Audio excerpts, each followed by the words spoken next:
Hey, how you doing? Welcome back to the channel. I hope you're training hard.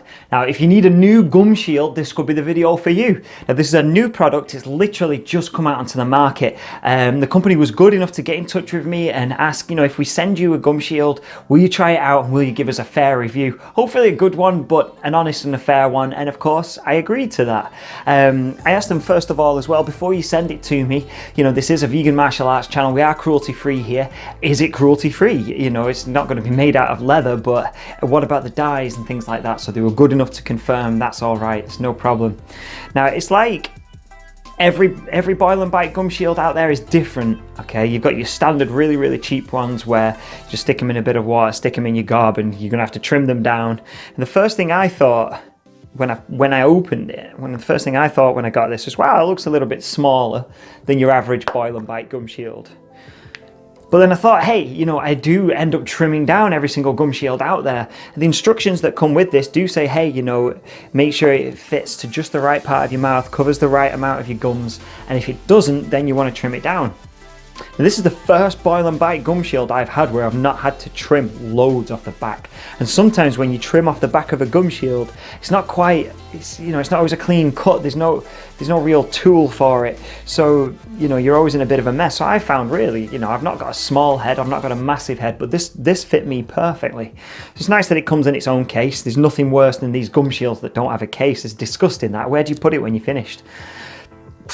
I don't want to use it again if it's not been in a case. So the first thing you'll notice when you get this really is the colour. It's made of two parts. You've got the black around the outside and you've got the white on the inside. So it's two separate parts, but they're completely gelled together here.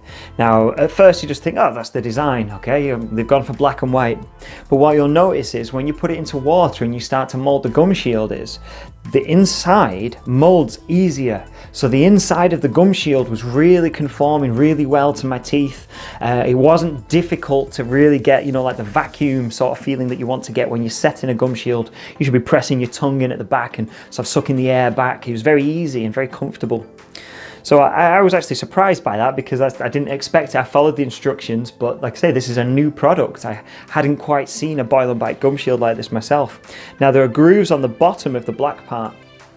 Okay, 3 at the bottom and 3 on each side, just for a little bit of extra grip, so it's not going to slide.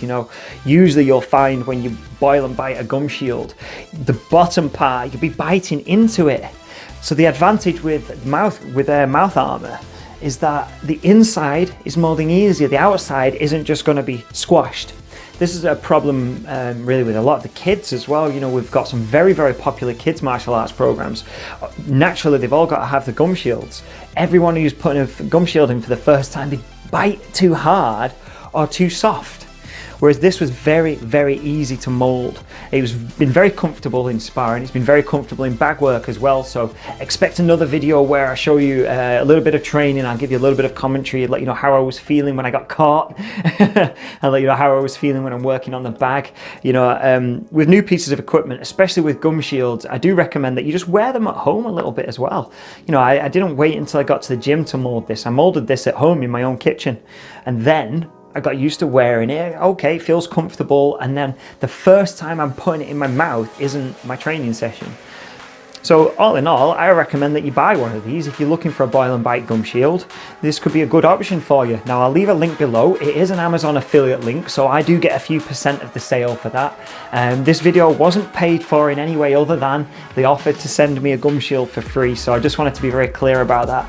But if you do want to buy one, the link is below. And if you had one already, or if you do get one, I'd love it if you left a comment below as well. Let me know what you thought. What's your experience been with boil and bite gum shields? Normally they're rubbish. I don't use them most of the time anymore. I haven't gone back to a boil and bite gum shield until trying this one. That was a really important thing for me. I've been using my molded gum shield that my dentist did for me. I've got 2, but this is just a nice extra gum shield to have.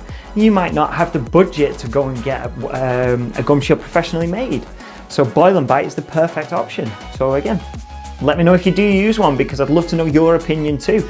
Mine was very positive. Like I said, at first I thought that might be a bit small, but it was actually the perfect size for me.